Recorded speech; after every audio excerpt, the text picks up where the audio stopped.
1 Corinthians 6:19. Do you not know that your bodies are temple of the Holy Spirit, who is in you, whom you have received from God?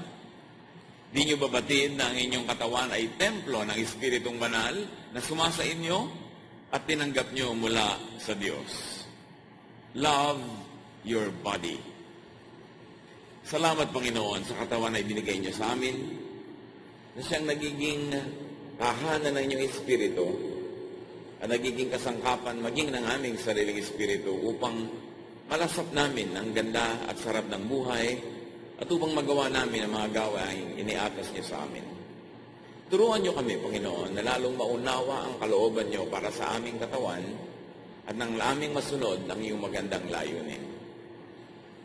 Linisin niyo po kami, patawarin sa aming mga kasalanan, at ngayon ay punuin niyo ng inyong karunungan nang masundan namin ang mga yapak ng iyong anak na si Jesus. Be our preacher, our teacher, our counselor.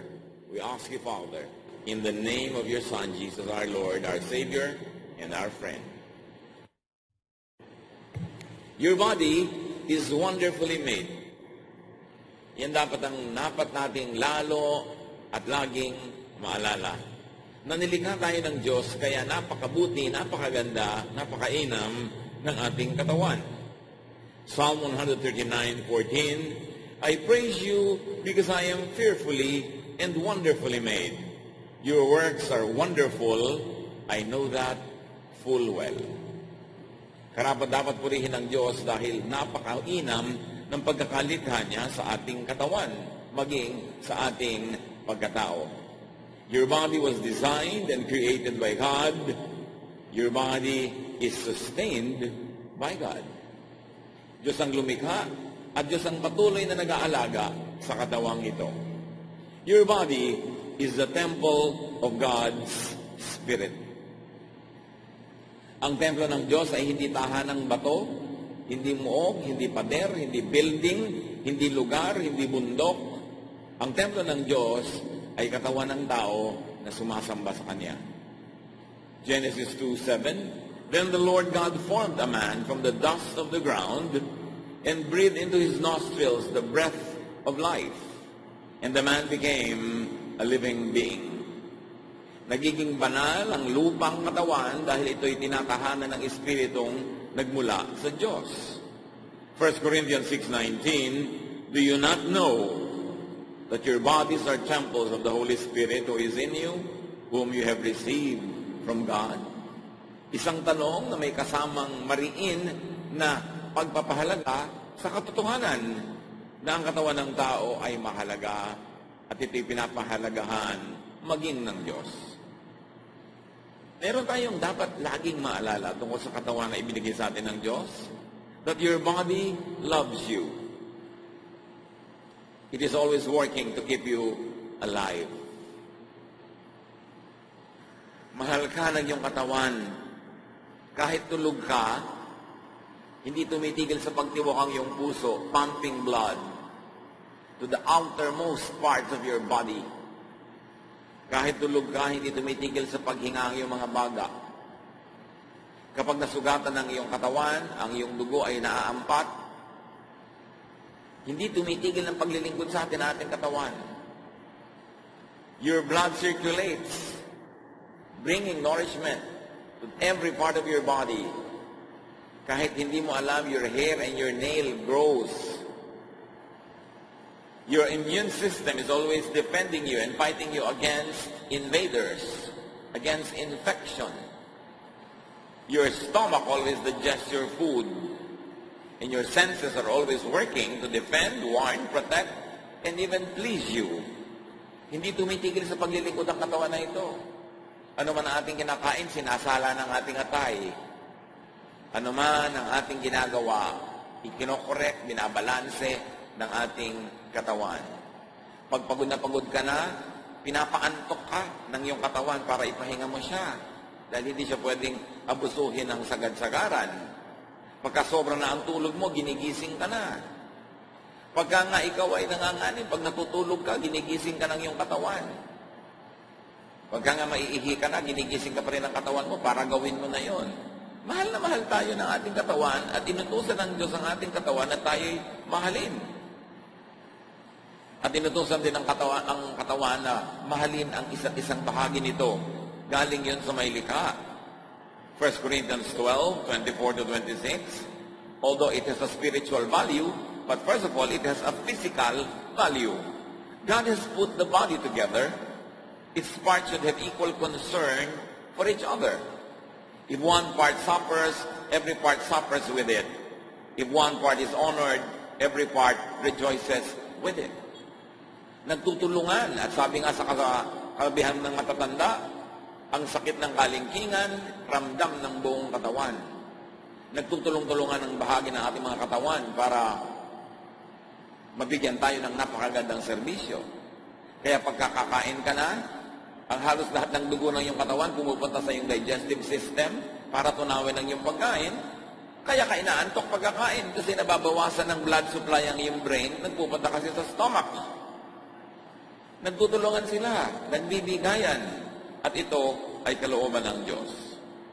Kaya naman napakahalaga na pag tayo nagpapagamot, especially in this day and age of specialization, dapat tinitingnan mo yung buong katawan, may nag-aalaga ng buong katawan.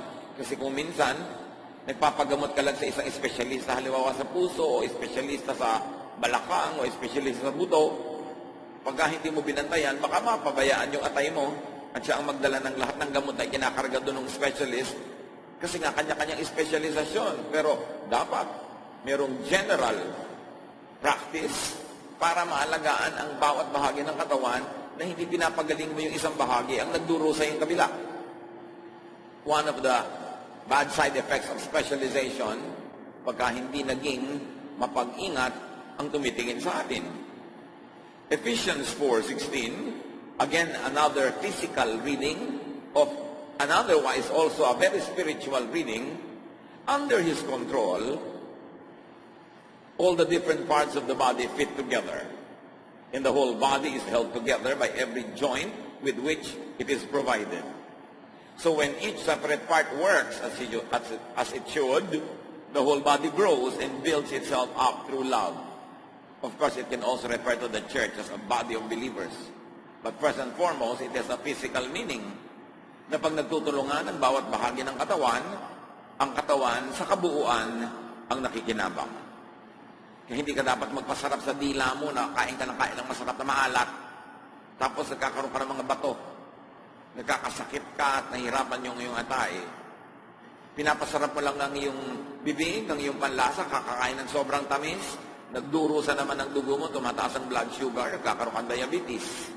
Dapat nagtutulungan ang bawat bahagi ng katawan at hindi kinukonsente lang o pinapasarap yung isa lamang at the expense of other parts. Your body heals and restores itself. Wala kang kamalay-malay, yung sugat mo gumagaling. Your body speaks to you about survival, health, and wellness concerns. Kaya may mga balat tayo na sensitive sa lamig o init, binibigyan tayo ng warning, mag-jacket ka, o magpaypay ka, o maligo ka, kasi nahihirapan ang iyong katawan sa extreme temperatures. Napaka-importante na nakikinig tayo sa ating katawan.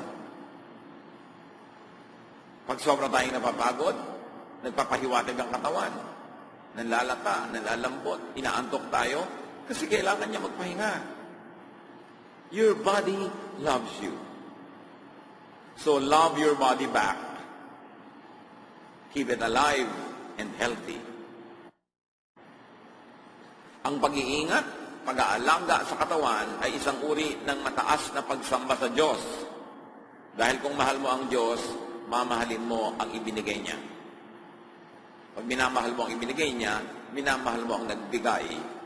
At iyon ay isang uri ng pasalamat, papuri, pagsamba. Keep your body clean. Outside. Sa panglabas muna, napakahalaga na laging malinis ang ating katawan na hindi naman problema ng marami Pilipino. Salamat na lang, nilikha tayo ng Diyos sa ating kultura, likas tayong mahilig maglinis ng katawan. Pero sa mga nakakalimot, dapat itong maalala. 2 Corinthians 7:1, we should stay away from everything that keeps our bodies from being clean. the physical body, and of course, the spiritual body. Isaiah 1:16, wash yourselves clean. Dapat malinis lagi para hindi tayo nasasalakay at nagugupo ng mga mikrobyo. And of course, keep your body clean inside. Sa ating mga Pilipino, karamihan sa atin, wala tayong problema sa paglilinis ng katawan ng panglabas. Pero kailangan nililinis din natin ang loob. Feed your body with healthful foods and drinks. Ligo ka ng ligo, pabango ka ng pabango, ang linis-linis mo, tapos umiinom kang lason. Yung mga kung ano-anong mga sobrang carbonated, sweetened, artificial, chemical drinks. Mga inumin na nagpapanggap na juice. Pag nakita nyo, pineapple drink, hindi yun pineapple juice. Kaya nga ang tawag drink. Fake na juice yun. Baka may isang patak na juice at may pakulay, may artificial flavoring, maraming sugar, inom ka ng inom, pinaparumi mo ang loob ng iyong katawan. Inom ka ng inom ng mga sobrang daming asukal, daming kulay, isang jobos na yata ng sapatos ang nakalagay sa tosino. Kailangan pinag-iingatan yung mga artificial na yan. Every unhealthful matter that enters your body is to be filtered, processed, eliminated, or endured by your body. Pag naglagay ka ng masamang timpla sa loob ng iyong katawan, nasarapan kumisan ng iyong lalamunan, pero hirap na hirap yung mga laman loob mo para salain, linisin yun, itapon yung mga dumi, o kaya kung di niya maitapon, ay hirap na hirap yung katawan mo sa pagdurusa at pagtitiis para lang kumisan masyahan ang ating bibig. Gaano katigas ang mga ulo ng pinipigil kumain ng sobrang alat at bagoong, tapos yung parin at yun ang kinakain na para walang naririnig na turo. Pagkatapos, masakit ang ulo, nahihilo, masakit ang katawan, tumitibok ang puso, naatake sa puso, pero ayaw tumigil, kakakain ng pinagbabawal. Pagka dapat hindi nakikinig sa payo, pag nagkasakit, hayaan manigas. Dahil matigas ang ulo. Pinahihirapan ang katawan. Bakit dapat laging pagbigyan ng bibig? Napasukan lamang at masarap lamang hanggang bibig, pero pag lumampas na sa lalamunan ang maling pagkain, laso na sa iyong katawan. Daniel 1:8, but Daniel resolved not to defile himself with the royal food and wine. Sila Daniel ay mga panauhin ng hari ng Babylon sa kanyang palasyo. Pinapakain ng mga pagkain ng hari, pero minabuti niyang wag kasi iniisip niya at alam niya at naniniwala siyang makasasama sa kanyang katawan. Kaya tinanggihan niya ang ganung uri ng pagkain. Si Timothy, lagi nilang siraan siyan. Ang payo sa kanya ni Paul, 1 Timothy 5:23, stop drinking only water. Take a little wine to help your stomach trouble and other illnesses you always have. So sabi, puro tubig lang ang iniinom mo, hindi naman laging malinis. May mga infeksyon, may mga butete, may mga itlog ng lamok. So, tumigil ka muna ng kainom niyan at uminom ka ng bahagyang alak na may alcohol content that can disinfect your body. Nakita niyo ang kabanalan nitong si Pablo, ang payo niya ay hindi dasal, kundi uminom ng gamot. And in that case, lalong-lalo nung araw na hindi pa naman napaka-develop ng pharmaceutical industry, wine was always one of the most available medications that people could have. So, practical ang ipinayo, hindi spiritual na huwag kang iinom ng gamot, magdasal ka lang. Si Pablo na yon, sabi niya, uminom ka ng alak para yung sira ng sikmura mo'y mapabuti. Ngayon naman, kumisan yung sumosobra ka sa pag-inom, kaya nasisira ang iyong stomach. Nagdurusa ang atay, kaya dapat balanse yan. So feed your stomach with good foods and feed your mind with helpful thoughts. Nililinis mo ang labas ng iyong katawan, nililinis mo ang iyong mga lamang loob, ang iyong bodily organs, pero nililinis mo ba ang iyong utak? O pinupuno mo ng takot, pag-aalala, panay ang iyong pag-i-imagine at guni-guni ng mga nakakapagpabalisa, nakakagalit. Pinupuno ba natin ating isip ng inggit, ng pagamuhi, Lason lahat yan. Lason sa isip na nagbubunga sa sakit ng katawan because it is mind over matter. Faith over the material world. Kung ang pinaniniwalaan at sinusubaybayan ng iyong utak ay takot, hirap, yun ang lalabas sa iyong katawan. Kaya maraming mga sakit na hindi masuri ng x-ray machine o hindi makita ng ultrasound kasi spiritual ang pinagmumulan, emosyonal, mental. Philippians 4:8, keep your minds on whatever is true, pure, right, holy, friendly, and proper. Don't ever stop thinking about what is truly worthwhile and worthy of praise. Ituon ang isip sa mga bagay na mabuti, maganda, banal, tama, nakabubuti para sa iyo, at karapat-dapat. Sabi, huwag kayong tumigil ng kaisip ng mga bagay na makabuluhan at sukat ipagpuri. Hindi ipagreklamo, ikalungkot, ikainis. Bakit mo pupunuin ang iyong puso ng inis, ng galit, palalakihin mo yung maliit na bagay, ang nagdurusa ang presyon ng iyong dugo, ang nagdurusa yung tibok ng iyong puso, ang iyong pulso, ang iyong katawan. Why make your body suffer? Huwag gawing basurahan ang utak, ang ating isip. Kung ayaw mong gawing basurahan ang iyong kwarto, basurahan ang iyong kusina, mas maingat ka dapat na hindi mo gawing basurahan ang iyong utak. Pag may bubulong-bulong, chichismis-chismis, naninira, nanggagalit, nanonulsol, tanggihan. Bakit yung hahayaan na tambakan niya ng basura ang laman ng iyong isip? Make your body, move your body. Kailangan ng katawan, gumagalaw. Nilikha tayo ng Diyos sa gumalaw. Kaya yung nagbubuntis, nalalaman niyang buntis na siya dahil sisikad-sikad, gugalaw-galaw yung bata doon sa loob. Nandun pa sa loob, gumagalaw na. Dapat ang taong nabubuhay, unless paralyzed siya, ay gumagalaw. At kung mahina ang katawan, gumalaw ayon sa kaya ng katawan sa oras na yon. Because life moves. Ang lahat ng kahuli-huli at kaliit-liitang cells ng mga living things, pag tinignan mo sa microscope, lahat gumagalaw, nagagalawan lahat. There is life in movement. And therefore, do your body a favor, work. Kailangan ng tao nagtatrabaho kasi yung trabaho, exercise din yun. Exodus 20:9-10, you have 6 days when you can do your work. Mahalaga ang magtrabaho. Kumikilos ka sa bahay, gumagawa ka ng maraming bagay para ang katawan kumikilos, lalo itong lumalakas. Psalm 104:23, then we go out to work until the end of the day. Marami mga tao nade-depress kasi hindi nagtatrabaho, walang ginagawa, nalulungkot tuloy, dinadalaw, pinamumugaran ng lungkot dahil walang ginagawa. Kailangan ng tao may ginagawang katawan, and work also affirms our worth. Aside from the fact that work earns for us, work also improves our value. At pagka tumataas ang pagtingin natin sa ating sarili, tumataas ang pagtingin ng iba, lalo naman tayong sumasaya. At pag tayo sumasaya, tayo'y lumulusog.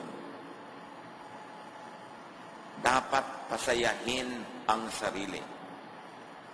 Napatunayan na ng siyensya, ang mga mas masayang pasyente, mas mabilis gumaling kaysa sa mga malungkot na pasyente.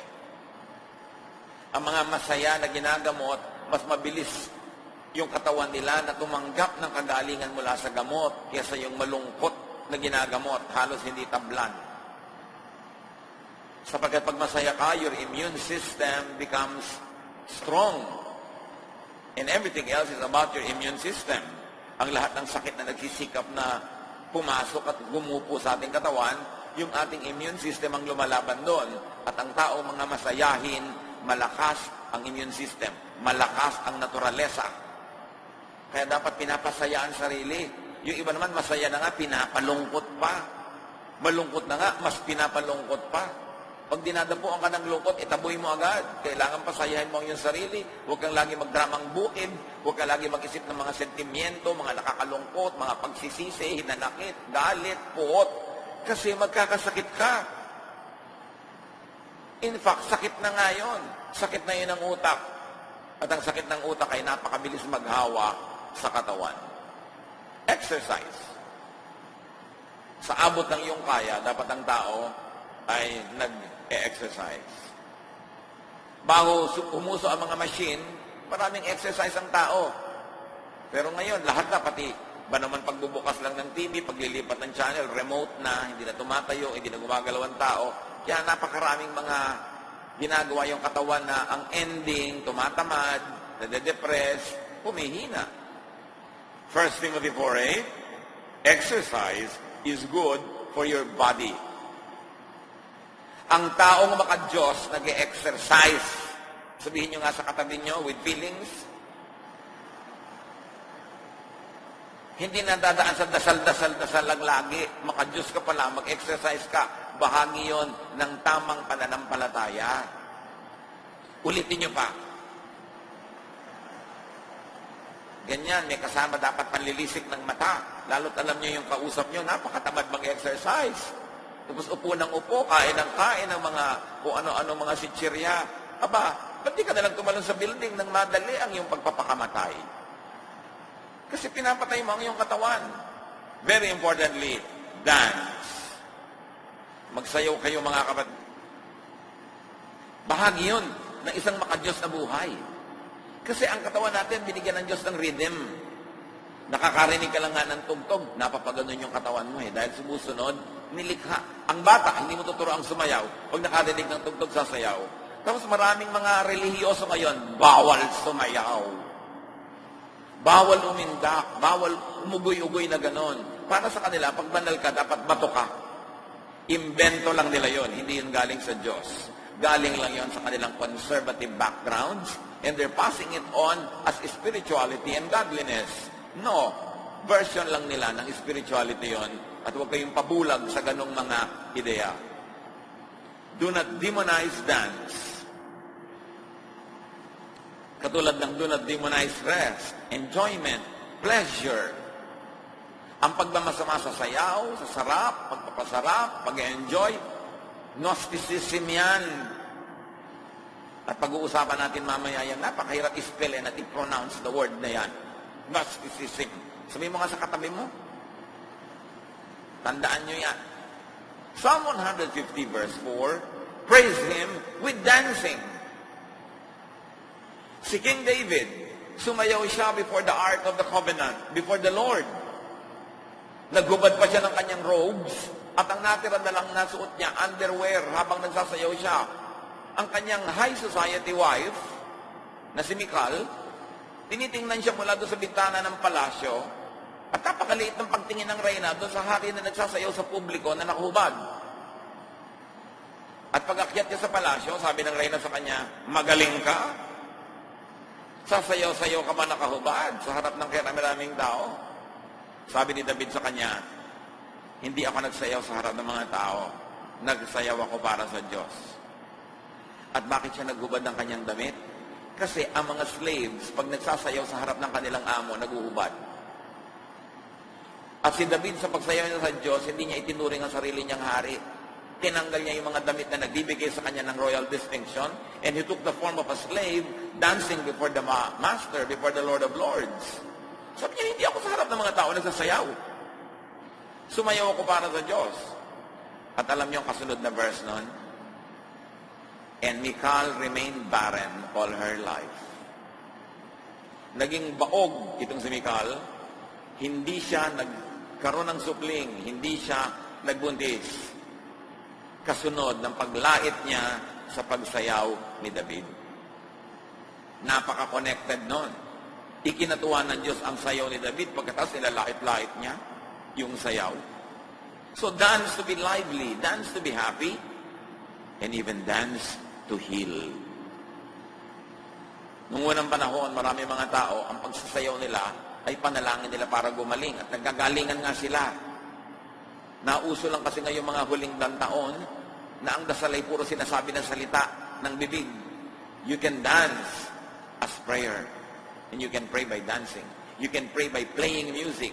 You can pray by creating beautiful works of art. maraming paraan ng panalangin, maraming paraan ng pagpupuri sa Diyos, at maraming paraan ng pakikipagniig sa Diyos. Hindi lang sa formal, organized, Western-style worship. Na-franchise kasi ng Western civilization ng Christianity in the last many hundred years, at inimpose nila yung kultura nila at pananaw nila sa pagiging makadiyos. But we've got to go back to ancient practices of spirituality, where there's a lot of music, there's a lot of dancing, there's very little intellectual discourse happening during the spiritual experience. Dapat nating ibalik yun sa ating worship, ng ating damdamin, ng ating emosyon kasama sa pag-worship. Dahil yun ang buo nating pagkatao. Kung papagurin ang katawan sa exercise dahil nakakabuti yun, you must balance and give your body rest.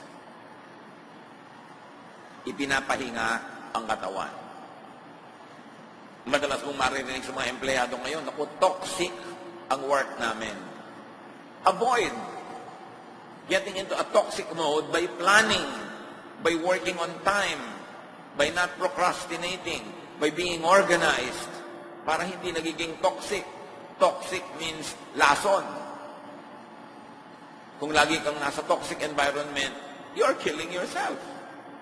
Exodus 20 verse 12, work the first 6 days of the week, but rest and relax on the 7th day. Mga workers, mga empleyado, mga estudyante, nagiging toxic ang trabaho nyo kasi madalas you procrastinate. Ipinagpapaliban yung gagawin ngayon, ipinagpapabukas. Yung gagawin this week, ipinagpapa-next week. Kaya sabay-sabay lahat, nagkakaraming pagka-deadline na. By organized timing, may iwasan yung kanyang mga klaseng trabaho na toxic. Maliban pamisa-misa na biglaan talaga kailangan. Pero madalas yung mga nagsasabing toxic, kulang sa planning, kulang sa organization, kulang sa pagsisimula sa oras. Importante na nagpapahinga. Ang sobrang napapagod, nade-depress. Tulad ni Elijah, sa pagod, gusto nang mamatay. Nung nakatulog ng konti at nakakain ng konti, gusto na uling mabuhay. Pagod lang pala. Gutom lang pala. 1 Kings 19:7, the angel of the Lord came back a second time and touched him and said, get up and eat, for the journey is too much for you. Kahit ka propeta, kahit ka alagad ng Diyos, may hangganan ang kaya ng iyong katawan. The journey is too much for you. You've got to rest. You've got to sleep. And after sleeping a while, get up, eat, and sleep again. Eh kung yun, super prophet na, tayo pa kaya ng mga karaniwang tao ang hindi mangangailangan ng tamang pahinga. Mark 2:27, Jesus finished by saying, people were not made for the good of the Sabbath. The Sabbath was made for the good of people. Yung mga tao kasi sa sobrang pagiging relihiyoso, naging amo na nila yung pag-observe ng Sabbath. Sabi ni Jesus, baliktad, ibinigay ang Sabbath para sa inyong kapakanan, hindi para paglingkuran nyo siya. So gawin nyo during the Sabbath kung anong nakakasiya, nakakalugod, at nakakapagpasaya sa inyo. Para sa inyong kabutihan yan, hindi yan amo. People of God, give your body enjoyment, pleasure. Reward yourself. Reward your body. Si Solomon na binigyan ng iba yung katalinuhan, hindi niya na-miss yung mahalaga. Sabi niya sa Ecclesiastes 2:10, I denied myself nothing my eyes desired. I refused my heart no pleasure. My heart took delight in all my labor, and this was the reward for all my toil. Well, hari naman kasi siya, kaya marami siyang ma-afford na pleasures. So within what you can afford, please yourself. Please your body. And don't feel guilty about it. Yan nga yung pinag-uusapan natin kanina na Gnosticism. Recognize and be free from the Greek anti-body philosophy. Itong Gnosticism ay inimbento ng mga Greeks na halos maitutumbas mo ang katuruan na ito sa kontra siya sa katawan, kontra sa sarap ng katawan, kontra sa layaw ng katawan. Post-Jesus Christianity and to some extent Judaism were both influenced by a philosophy of the first century known as Gnosticism. From the Greek gnosis, meaning knowledge. Ang kultura ng Israel ay hindi purely Israelite. Ang kultura ng Israel, contrast between the invisible world of ideas and the visible world of matter. Isa sa mga pinakamalalaking philosophers ng Greece, si Plato. At si Plato, pinaghiwalay niya yung nakikita at di nakikita. Pinaghiwalay niya yung mundo ng mga ideya, diwa, mga hindi nakikita, sa mundo ng katawan, ng lupa, ng bato, mga nakikita. So sa kanya, dalawa ang mundo, the invisible and the visible, the spiritual and the physical. And Plato's dualism created in Gnosticism a doctrine that equated matter with evil and spirit with good. Platonic idea yon, hindi yun Jesus idea. Sa paghihiwalay ni Plato ng mga katotohanan na nakikita at di nakikita, physical at non-physical or spiritual, minasama niya ang physical at minabuti niya yung spiritual. Kay Plato, lahat ng nahihipo, nakikita, nasusukat, may timbang, nayayakap, natatapakan, natasandalan, lahat ng bagay na material ay masama. At sa kanya, ang mabuti lang ay yung mga bagay na nandun sa daigdig ng isipin, ng ideya, nandun ang espiritu. Pero ideya yun ni Plato, hindi yun ideya ng Diyos. Kaya lang yung ideya na yun naka-impluensya maging sa kultura ng Israel, kaya ito'y pumasok maging sa mga kaugalian ng Israel hanggang sa Israel na inabutan ng Panginoong Jesus. And out of this equation, that spirit is good, matter is bad, came two opposite modes of conduct. Asceticism, the suppression of bodily passions because of their connection with evil matter. So isa yan. Dahil dalawa ang katotohanan, spiritual at material, mabuti at masama, nagkaroon tuloy ng isang uri ng pananalig, yung isa asceticism. Pagsupil, pagtitigil, pagpatay, pagtanggi sa lahat ng gusto ng lupang katawan. At iyon ay itinuturing na kabanalan. Galing yun kay Plato, hindi sa Diyos. Linawin nyo yun. And there's another set of beliefs and worldview, libertinism or sensualism. And what is that? The indulgence of bodily passions because of the transience and consequent unimportance of matter. So, kung sa isang banda, mayroong asceticism, ayaw ng lahat ng sarap ng katawan dahil masama, yung kabaligtaran naman sa kabilang dulo, sensualism. Dahil sa kanila, hindi naman ganun kahalaga ang matter, ang katawan, at ito'y mawawala rin, at pag nawala ito'y tapos na ang buhay, dapat samantalahin mo na habang nabubuhay ka, lasapin mo na lahat ang lalasapin, gawin mo na lahat ang gagawin, lahat ng sarap, angkinin mo na. Yun yung kabilang extreme. At nagbanggaan ng dalawang ideya na ito, dalawang uri ng pananaw, at dalawang grupo ng mga tagasunod ng pananaw na ito.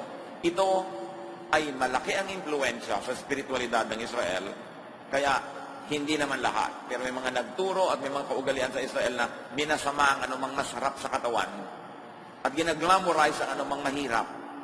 At nagbunga ito sa 2,000 years of Christian history later ng monasticism.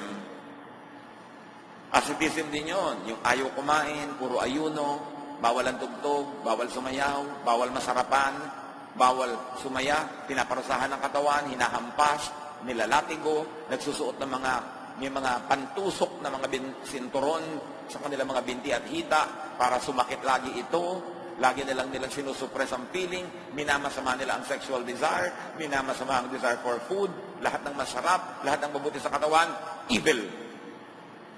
Asceticism yun.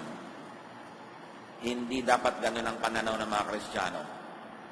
Pero hanggang ngayon, akala ng mga Kristiyano, ang kabanalan ay huwag kumain ng masarap, huwag mag-enjoy sa buhay, huwag tumugtog, huwag mag-party, huwag makilahok, kundi magdusa, magtiis, mag-ayuno, magtimpi, at itanggi ang tunay na darama.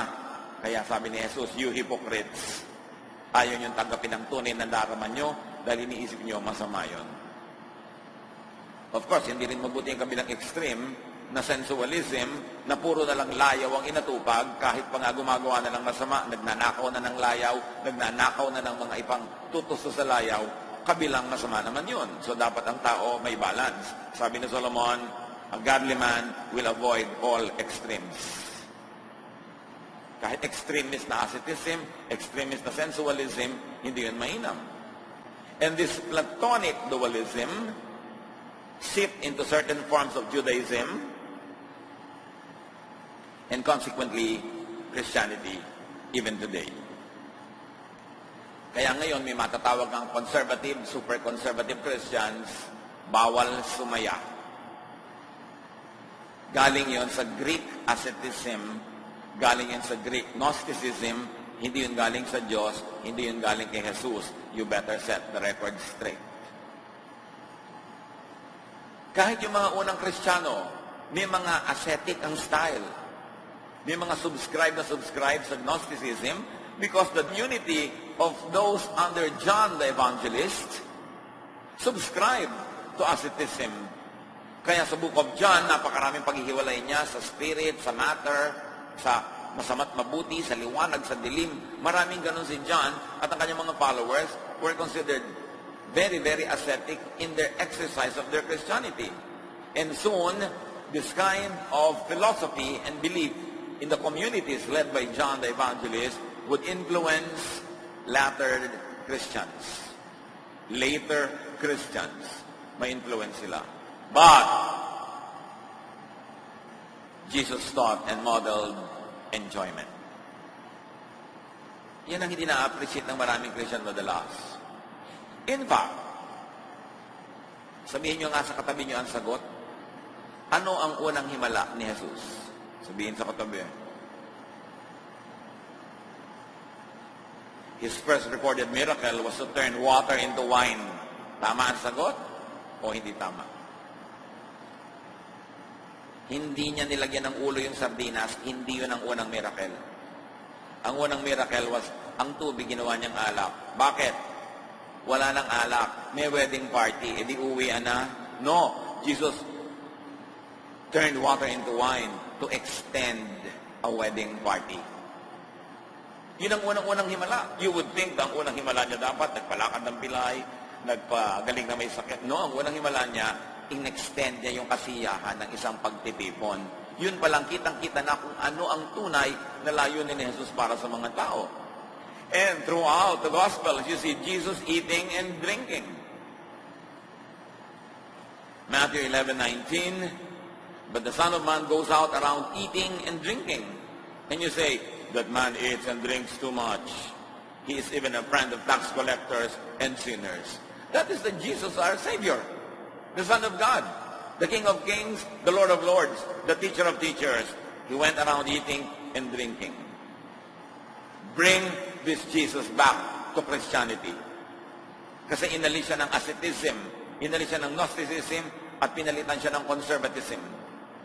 Matthew 9:14, then John's disciples came and asked him, how is it that we and the Pharisees fast often, but your disciples do not fast? Nakita nyo, siyempre kung anong ginagawa ng Master, yun ang ginagawa ng mga tagasunod. At ang mga tagasunod ni Jesus ay nilalait, tinatanong, ba't hindi kayo mahilig mag-ayuno? Bakit kami? Ayuno ng ayuno, tapos kayo, hindi. Then later on, Christians would glorify fasting too much. May gumagaya pa kay Jesus ng 40 days. Hindi naman niya sinabing gayahin siya. At yun lamang ang recorded fast ni Jesus.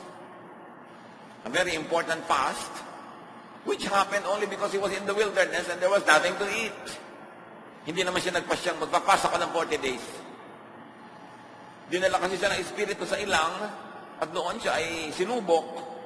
At nagkataon, wala naman siya dalang bawang pagkain. Kaya, 40 days siya tuloy nag-fast, pero hindi sinabing gagawin mo rin yun sa buhay mo dahil hindi naman ikaw si Jesus. Kasi kung kokopyahin mo yun, di ba't di ka nalang papako sa krus? Kumpletuhin mo na ang pagkopya. Meron tayong kinokopya kay Jesus, sinasabi ng ating utak. Pero meron hindi, pangkanya lang yun.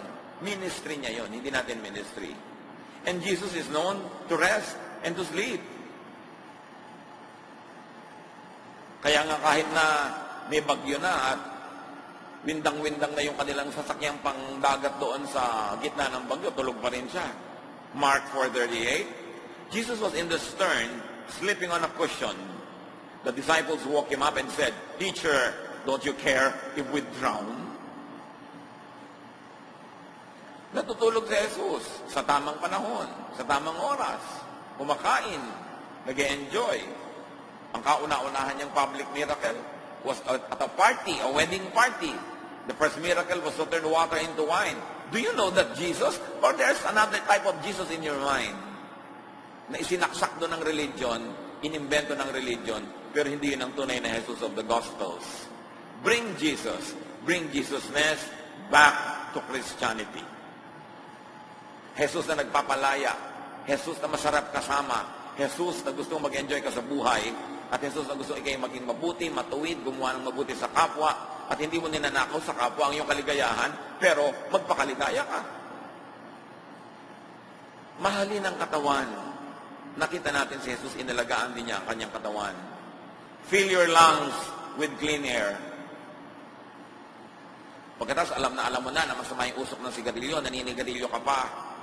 Hindi ka nila magbaril ng madali. Pagkatapos hindi ka kontentong naninigarilyo ka sa public place. Lahat ng taong allergic sa usok, nausukan mo, sa kaligayahan mo, may nagdurusa. Kaya ng konsyensya mo yun. Masarapan ka lang, nagdurusa yung katabi mo. Fill your nose with fragrance. Kaya nga ngayon, merong aromatherapy, nakakapagpagaling ang pag-amoy ng mabubuting halimuyak. Fill your ears with music and pleasant sounds. Fill your home with music. Hindi sigawan, murahan, inggitan, selosan, insultuhan. Nakakasakit ng katawan yun pag pumasok na sa tenga. Fill your mouth with nutritious food. Hindi yung kung ano-ano, mabusog na lang kahit na nakakasama sa pangmatagalan. And please your palate with delicious foods. Napakalaking krimen yung hindi ka masarap magluto. Dahil gumamit ka rin ng asin, gumamit ka rin ng kalan, gumamit ka ng gas, gumamit ka ng kawali, gumamit ka ng suka, gumamit ka ng karne. Tapos yung niluto mo hindi masarap. Di ba crime yun? Sayang naman ang ibinigay sa iyong mga gamit galing sa planeta, pagdaan sa iyong pagluluto, hindi masarap. Dapat masarap. Kakain ka rin lang, sarapan na. Pinag-aaralan mo kung paano maggisa ng masarap. Yung tuyong-tuyo na yung kamatis sa gisa bago mo ilagay yung igigisa mo. Hindi sariwang-sariwa pa yung kamatis, ihuhulog mo na igigisa. Hindi masarap yon. Kailangan pinag-aaralan mo yung style ng pagluluto. Hindi yung bawang mo naging uling na bago mo isusunod yung sibuyas. Nakaka-cancer na yon. Dapat correct lang yung pagka-brown. Yung nagpapaksiw ka, hinahalo mo, dapat ang suka, hindi hinahalo hanggang hindi kumukulo para masarap.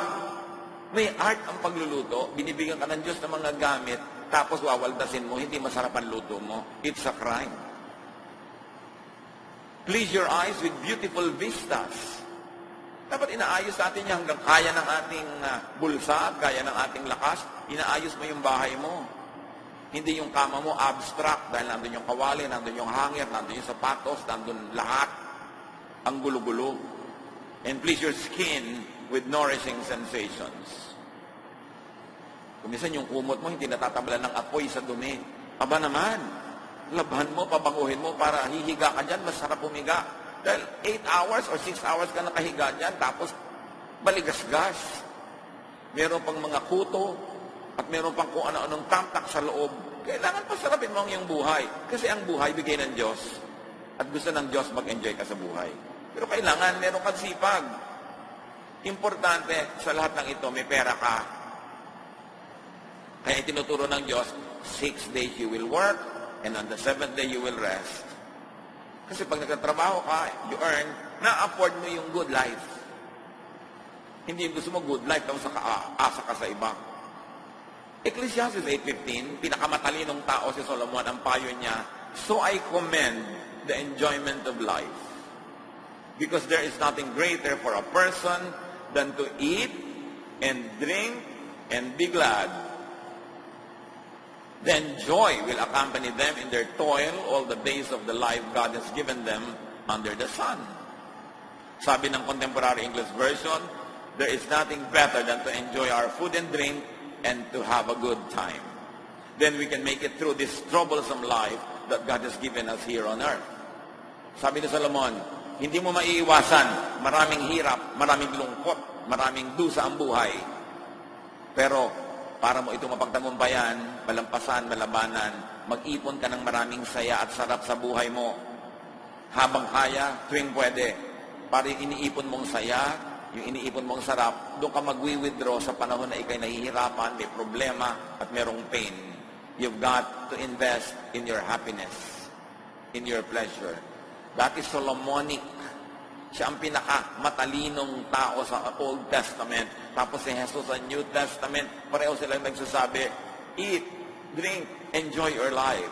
Hindi bawal yan sa Diyos. Ang nagpabawal niyan, the Greek idea of Gnosticism, si Plato, na naka-influence sa maraming Hudyo, sa maraming Kristiyano hanggang ngayon. At akala nila yung ganung pagdurusa at pagtitiis ng katawan ay galing sa Diyos. No, galing yan kay Plato.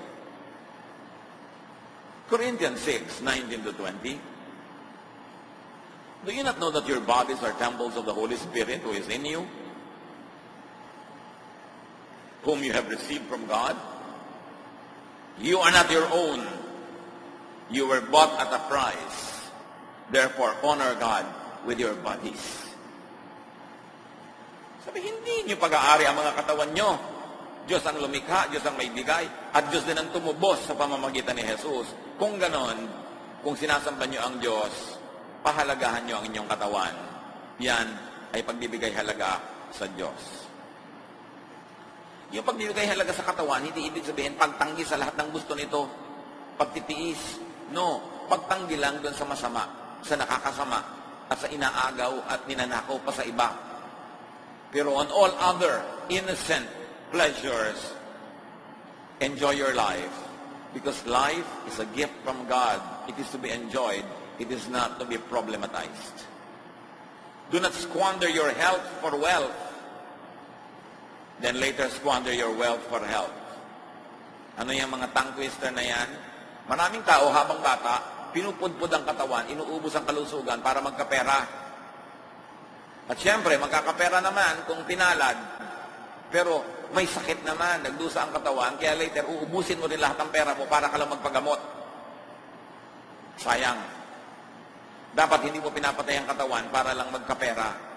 Magkapera ka pero sa tama at balansing paraan, hindi yung sobrang pagtitiis, pagdurusa. Napakaraming mga halimbawa, mga nagtatrabaho sa ibang bansa, ang tagal-tagal nandun pagkatapos nagkakasakit. Pag uwi dito, may sakit na, hindi na ma-enjoy ang inipon. Kasi araw-araw, kinakain delata, nagtitipid, para maipadala lahat sa Pilipinas. Hindi na nakakakain ng sariwang gulay, sariwang prutas, puro delata, delata, delata. May bunga yon sa katawan. Kaya dapat huwag kang sobrang magtipid. Mag-enjoy ka rin, magtipid ka ng konti, mag-enjoy ka ng konti, sabay. Hindi puro, saka na ako mag-enjoy, puro pagtitipid. Nakakatiyak ka ba, nakahaba ang iyong buhay para magkaroon ka ng oras mag-enjoy? Hindi naman tayo nakakatiyak kung gaano kahaba ang buhay. Kaya dapat everyday may konting bakasyon ka, may konting treat to yourself, para kung namatay ka bukas, wala kang pagsisihan.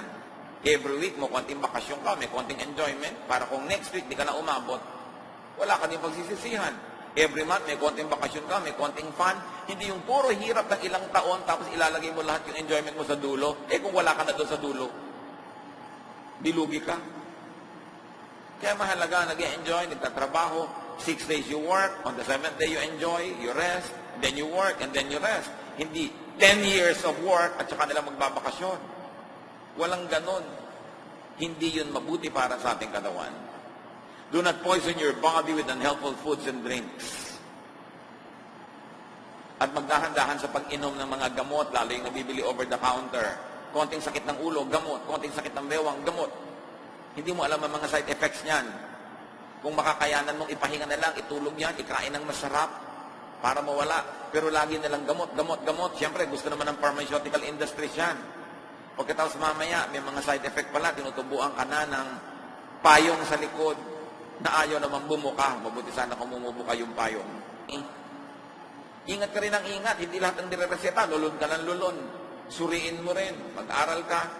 At kung may natural na paraan ng paggaling, lalong mabuti yun. Hindi yung may side effect.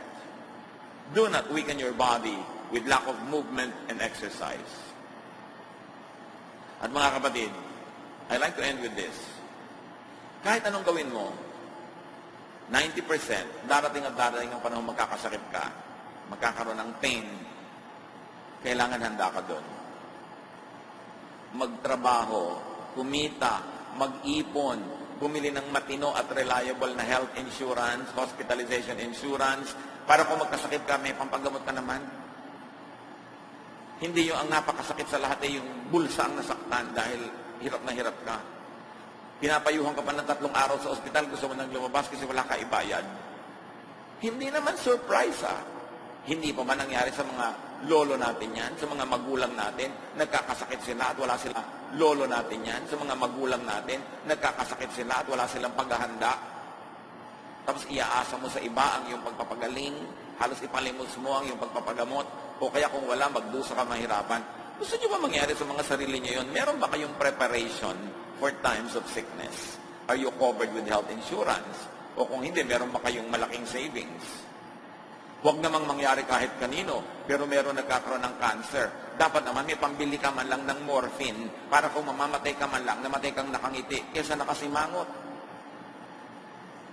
Pagka hindi na talaga magamot ang sakit, pain management is important and it is costly. Kailangan, meron kang inihahanda na kung sakasakali, huwag na spare your body from pain, but prepare for possible pain. Earn, save, have a coverage. And one more thing. You could be surrounded by people who are suffering. Maring asawa mo na comfort, in discomfort rather, to those in pain. Be charitable. Kung dadalaw kayo sa ospital, imbes kung ano ng bulaklak na kumisa, nakakahika pa, ang daladala, mga prutas na bantay lang naman na kumakain, at kung ano-ano pa. Pagdadalaw kayo at meron din lang kayo kahit konting pera, dumaan muna kayo doon sa kahera, itanong nyo, magkano na ang dyan, kahit konti man lang. Napakasarap na tulong. Kasi ang taong may sakit at walang pera, at sa pag-ibig ng kapwa. So tulungan natin ating kapwa. You might be surrounded by people who are in pain. Sacrifice a little bit. May party ka, ang budget mo 100,000, pero may kamag-anak ang merong sakit. O gawin mo na lang 70,000 yung party. Tapos pala tayo sa ganung mga pagdurusa rin.